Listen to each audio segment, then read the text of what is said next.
Pinay tennis sensation Alex Iyala ang Amerikanang si Alicia Parks sa Canadian Open round of 64.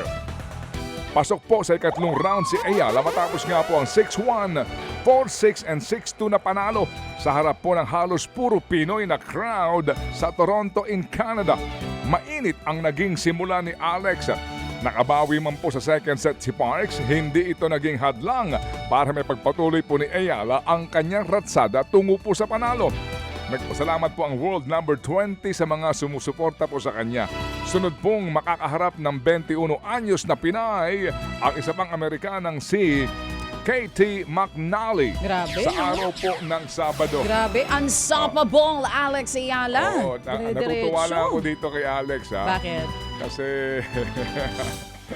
Ganda niya? Oo. Bakit? Ngayon, ang kanyang suot, ayan. Oo. Nag-iba na siya. Sa mga nagbibigay ng kulay nung una. Oo nga, nag-pink tuloy siya. Oo. Feeling ko sa susunod na... Lalaban ako. May red ba yung Nike? Kasi yung sponsor Lalaban niya. tayo. Nag-pink tuloy siya. Tingnan natin kung magpapalit-palit pa ba ito si Alex o babalik sa green, magpipink. Kasi kayo eh. Kasi kayo, Oo. ayan. Kasi Ayan. kayo, ayan tuloy, nag-pink. O ito. Naku, magagalit si Marco niyan. Fan pa naman siya ni Alex. O ito, patuloy naman po ang pagkubra ng ginto ni Pinoy pole vaulter EJ Obiena. Kampiyon po sa Stab Hawksprung meeting sa Germany si Obiena. Nagtala po ng 5.83 meters ang Pinoy sa unang subok. Silver si Seyfeldin Abdel Salam ng Qatar na naabot po ang kaparehong taas pero kinailangan nga po ng 3 tries. Bronze naman si Ursu Sasma ng Turkey. Ito po ang ikalawang sunod. Ang galing ni EJ. Isa pa ito.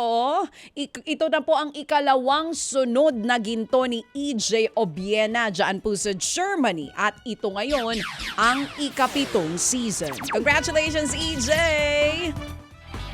At mas marami pang ginto. Kampiyon din po ang jiu-jitsu athletes na sina Annie Ramirez at Kimberly Custodio sa 2026 JJIF World Championships sa Abu Dhabi, United Arab Emirates. Nakuha po ni Ramirez ang titulo sa 57 kg class. Ito ang kanyang ikatlong JJIF Gold. Kakapanalo po lamang din ng ginto sa Jiu-Jitsu Asian Championships noong pong isang buwan. Ito pong si Ramirez. Samantala po naman, reign na ho naman ng female 45 kg division si Custodio. Kanyang tinalo ang pambato po ng host country na si Mariam Alali at kapwa Pinoy na si Elicha Malilay.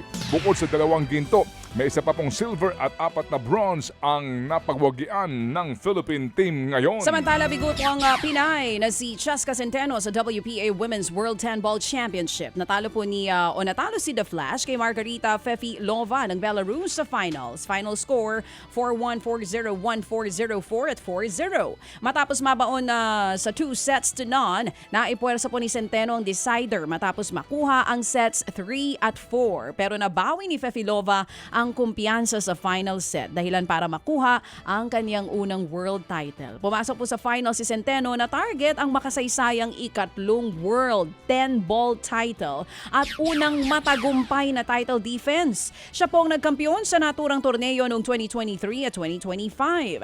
Sa kabila po nito, mag-uuwi ng $33,000 o higit 2 milyong pisong premyo si Centeno. Hahamunin po naman ng Alas Pilipinas Women ang host Thailand sa Leg 2 ng Southeast Asia V-Cup. Simulan po ng mga Pinay ang kampanya sa Leg 2 mamaya pong 5:30 p.m. oras sa Pilipinas. Tatangkain pong bumawi ng alas lalo pat hindi nga sila nakakubra ng panalo sa Leg 1 noong pong nakaraang linggo sa Vietnam. Papasok ko naman ang Thailand bilang defending gold medalist. Matapos nga po ang magkampiyon sa Leg 1, bahagi po ang CV Cup na paghahanda ng Alas Women para po sa Asian Games sa Japan sa buwan ng Setyembre. Mga kapatid, patuloy po kayong tumutok sa 105.9 True FM para sa totoong balita, impormasyon, music and entertainment. Mag-subscribe sa aming YouTube channel at podcast at sundan nyo kami sa Facebook, Instagram, X at TikTok sa True Network PH. Bisitahin din po ang aming official website, truefm.ph. At panoorin din kami sa True TV Signal, Channel 19. Kami po ang 105.9 True FM, Laging true sa'yo, kapatid.